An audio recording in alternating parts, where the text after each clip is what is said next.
The movie starts with a terrifying scene. A young girl sits frozen as a drug lord guns down her parents right before her eyes, but she doesn't cry, forcing herself to stay calm. The gang leader sits across from her, gun pointed straight at her head. "Why don't you just give me that little thing? Would you do that? You are a smart girl, what do you want?" But she doesn't flinch. Under the table, her hand is already positioned, ready to strike back.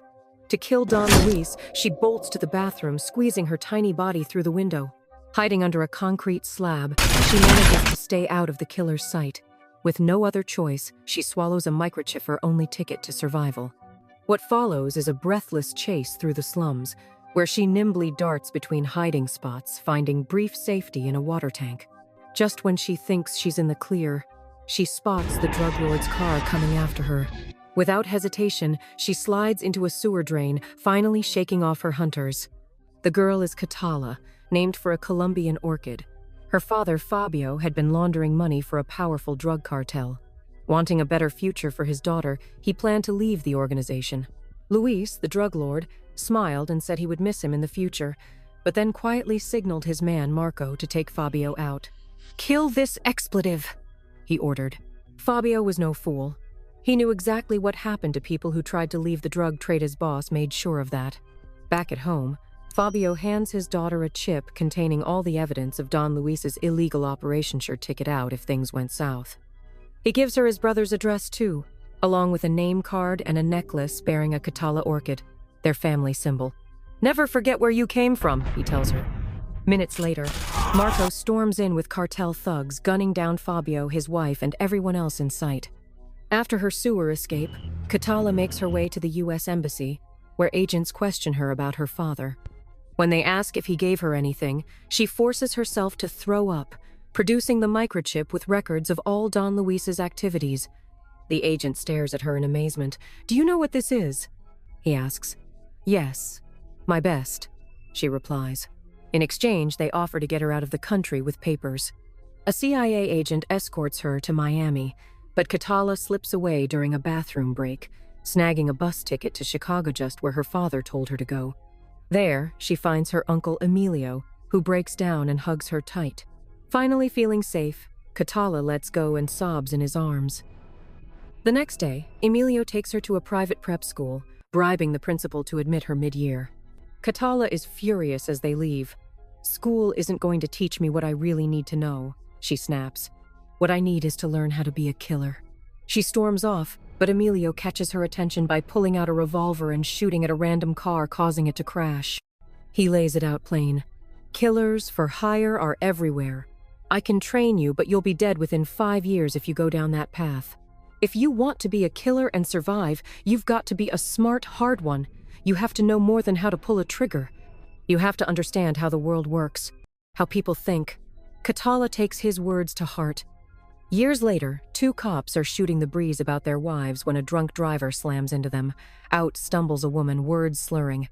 They arrest her, and we catch a glimpse of a familiar floral necklace. It's Catala, all grown up. They take her to the police station, where she's booked for DUI and locked up overnight. That night, U.S. Marshals arrive with a prisoner. As they lock him up, Catala stirs. It turns out the whole drunk act was just her way in. The prisoner is her real target. She slips into a tight black outfit, picks the lock, and works fast, redirecting cameras and grabbing water from a cooler. Heading to the electrical room, she uses just a cup and a spoon to create sparks, then vanishes into the vents. Seconds later, water leaks cause a power short. When the power resets, Catala drops down through the now stopped fan, landing in the men's bathroom. The guard watching the prisoner never sees her coming. She drags his body in front of the camera move that makes the doors open again. Then, she opens the cell and shoots the prisoner multiple times. The marshals hear the shots and rush to the cell, finding the guard awake with a gun in hand. Catala has framed him perfectly, buying her precious escape time. While they tear the building apart looking for someone, she ghosts through the walls. The coast clear, she slides back through the vents, locks herself in her cell, and changes back into her original clothes. When the marshals finally find her, she's the picture of innocence, seemingly fast asleep. They haven't got a clue. The next morning, they take her prints and cut her loose. Outside, she peels off a latex skin, revealing that she'd been hiding someone else's fingerprints all along. Back home, she dances to music and takes a long, hot shower. Later, she shows up at Danny's place. He's an artist and almost her boyfriend, who only knows her as Jennifer. "Are we ever going to go on a normal date together?" he asks. They spend a passionate night together, but by sunrise, she's gone, clearly scared to let him see who she really is. Meanwhile, FBI agent Ross visits the prison where the murder took place, investigating what he believes is the work of the mysterious tag killer. He studies the scene and surveillance footage but struggles to imagine a woman could be behind such a series of brutal, calculated kills.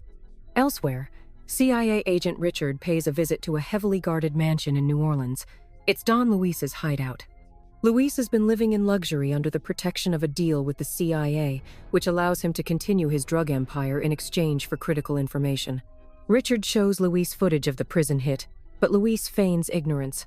"I had nothing to do with this," he says smugly. But as soon as Richard leaves, Luis orders Marco to clean up the loose ends. Luis is certain Catala is responsible for the recent string of assassinations and decides it's time to finish what they started years ago. Catala, meanwhile, visits her uncle Emilio.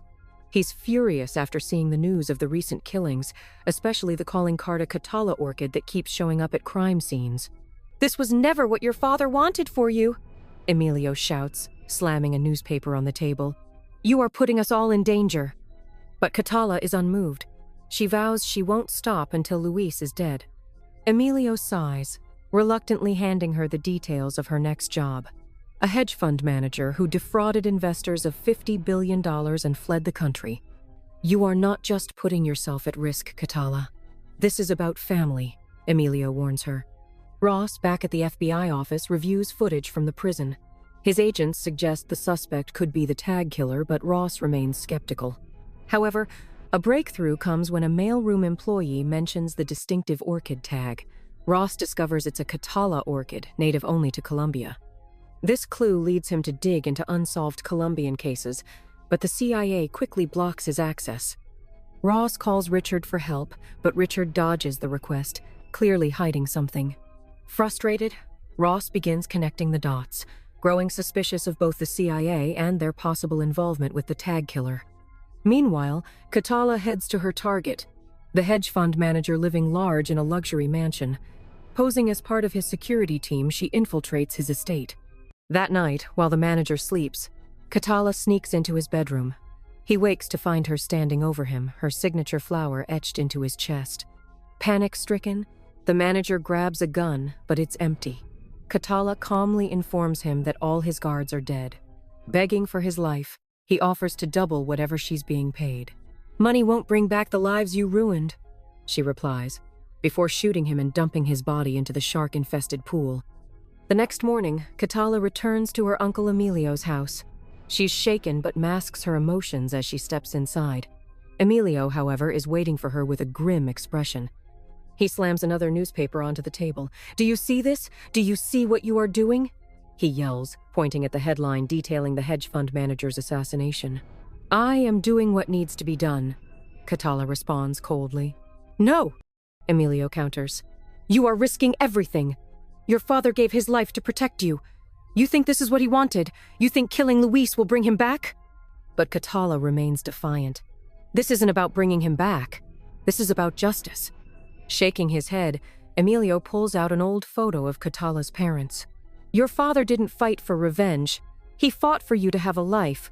Don't throw it all away." He walks out, leaving Catala alone with her thoughts.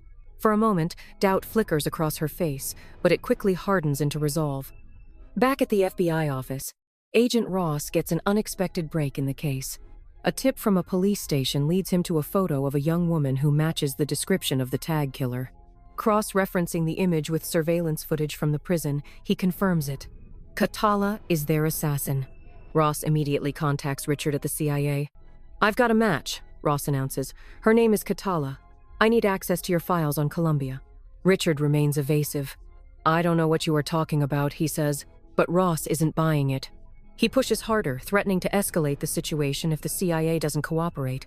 Realizing he's out of options, Richard agrees to a meeting but secretly contacts Don Luis.